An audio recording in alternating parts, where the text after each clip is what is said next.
Hi, magandang umaga po sa inyong lahat for our first reading for the day today. Ano po kaya ang makikita natin sa first reading of the day? Sorry po, late ko na pong na-upload yung ating third reading kagabi. Nakatulugan ko na po. Pasensya na po kayo.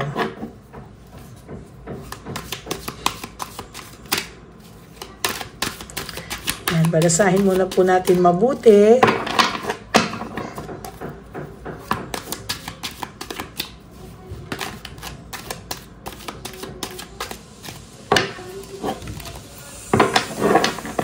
Ano po kaya ang makikita natin sa first reading of the day? Pili na po tayo. 1,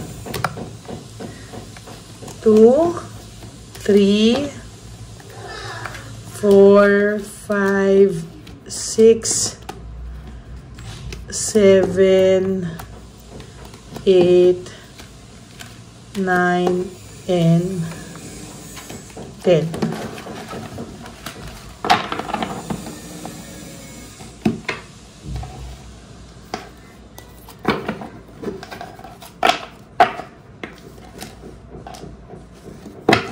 Okay, ito naman po ang ating balasahin.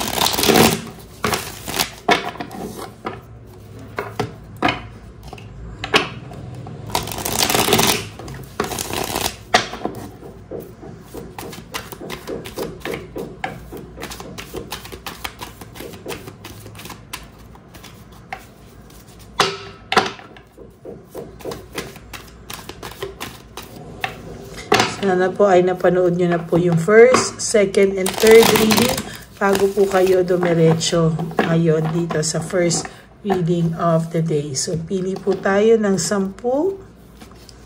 1, 2, 3, 4,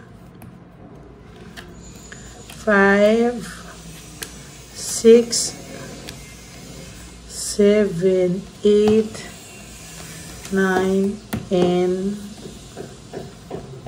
10.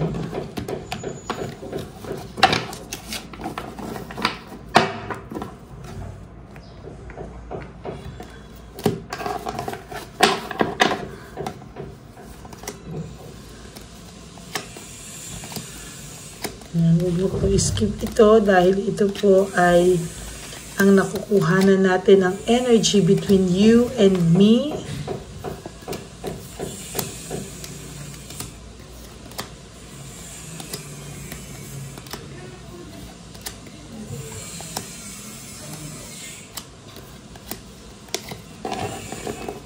Okay.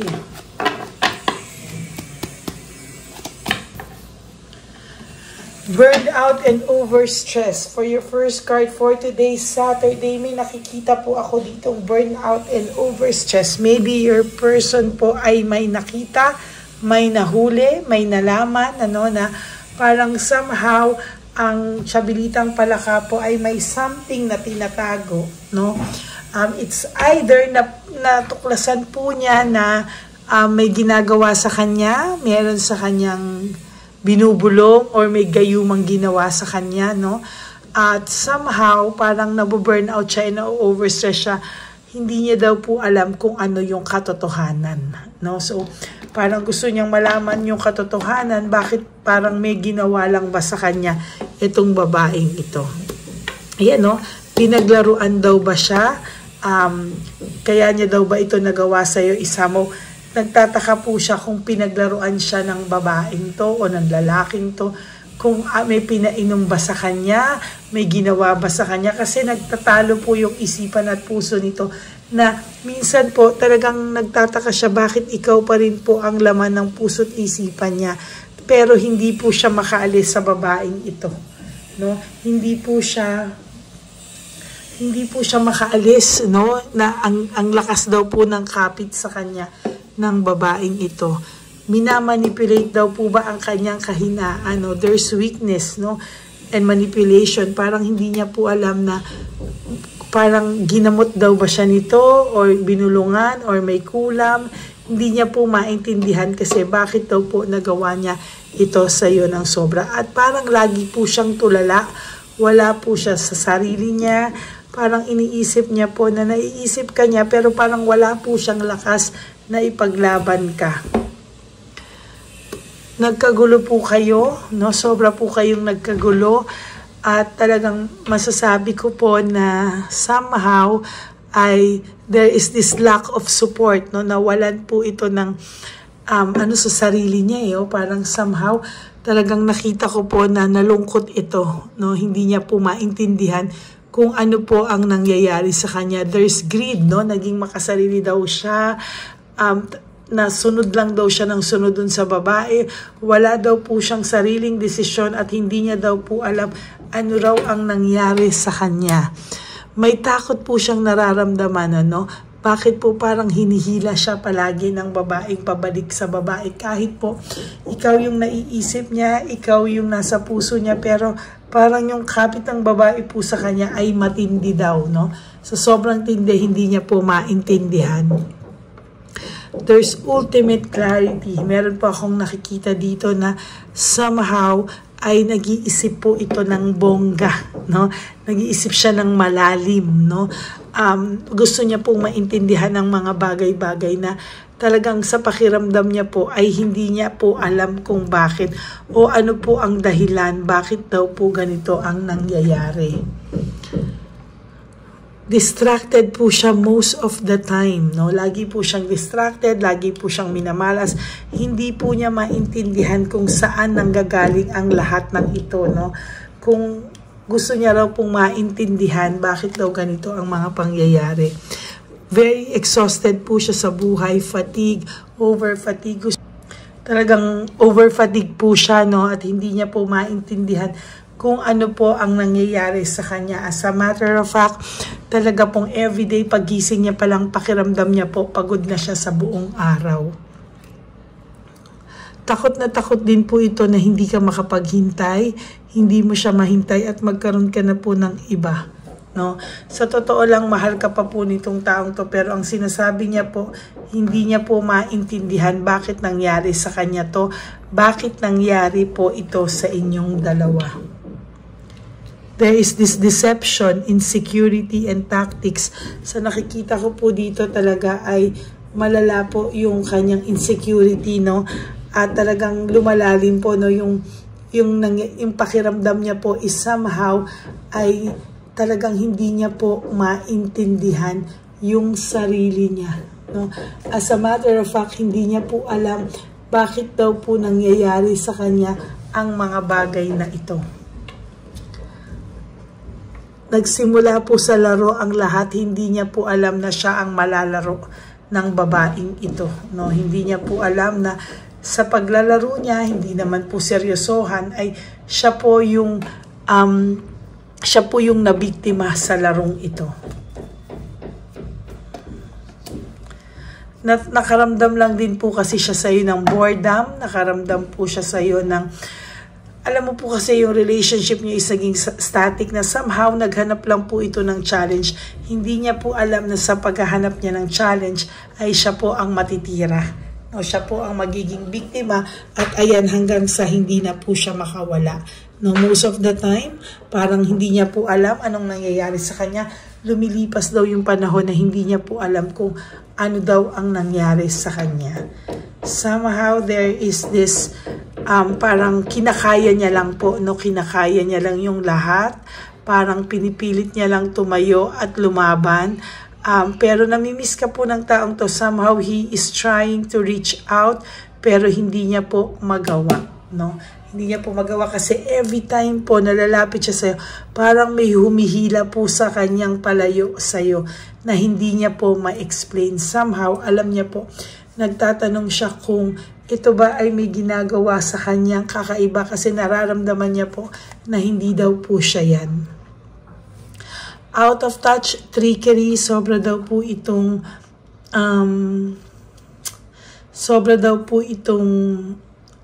kahit wala kayo, hindi ka po daw nawawala sa kanyang pang-araw-araw na buhay, no? Pagising niya pa lang hanggang pagtulog niya, hindi po pwedeng dumaan at lumipas ang isang araw na hindi ka po naisip ng taong ito. Na so far po, no, ay talagang makikita natin na lumalaban siya, pero talagang ang lakas daw po ng pakiramdam niya na may ginagawa sa kanyang kakaiba itong babaeng ito. Ayan o, meron po ako nararamdaman dito na everyday nagse-self-pity po siya sa kapag kawala mo.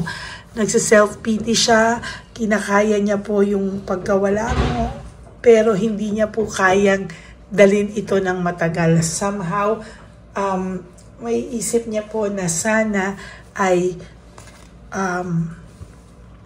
hindi na lang nangyari ang lahat ng ito. Sana nakontento siya, sana ay hindi siya lumapit sa babaeng ito kasi parang hirap na hirap po siyang makawala, no? Kahit ayaw niya na po, ayan o, feeling niya po, kontrolado po siya ng babae. Hindi niya na po mabalanse yung mga pangyayari at talaga pong hindi na po niya control yung mga bagay-bagay sa ngayon, no? Talagang parang unfair po, no? Ayan o, there's complication, ano? Parang hindi po ito makatarungan, no? Parang ang naisip niya po ay parang nadaya siya, no? Natalo siya sa laban, nadaya siya. Parang ang pakiramdam niya po somehow, ayan no, para po siyang napaglaruan. Para siyang napaglaruan at talagang umaasa po siya na someday ay maayos pa po niya ito kahit hirap na hirap po siya sa ngayon. Gusto niya po ng bagong mundo, gusto niya pong umalis na dito, gusto niya po sanang magkaisip kayo, magkasama kayo, pero hindi niya po magawa. Parang somehow, pag gusto niya na po lumapit sa iyo, naaaligagana siya at parang may pumipigil daw po pabalik sa iyo, no? Every time na kaya gugustuhin niyang lumapit sa iyo, nakakaramdam po siya ng matinding panic, no? Nag-i-slow down ang paningin niya at sa totoo lang po, para po siyang naiingkanto ang pakiramdam niya na parang hindi siya makalakad, hindi siya makaalis, hindi po siya makagawa ng paraan papunta sa iyo. So for some of you na may ganitong sitwasyon na nararamdaman talaga nung guy, no, I think they need help, no?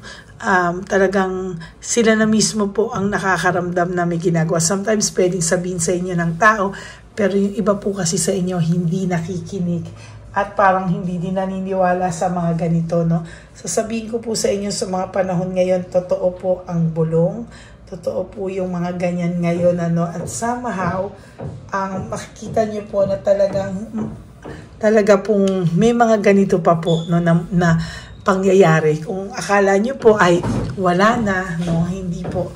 Totoo po na may ganito pa pong nangyayari sa mga panahon o modern times ngayon, no? So, ayan po, no, nagtataka po siya kung ginagalaw siya ng babae, kung meron pong ginagalaw siya ng third party, kung siya daw ba ay ginayuma dahil lagi siyang wala sa sarili niya at hinihila siya palagi palayo sa iyo, no? So, yan po ang ating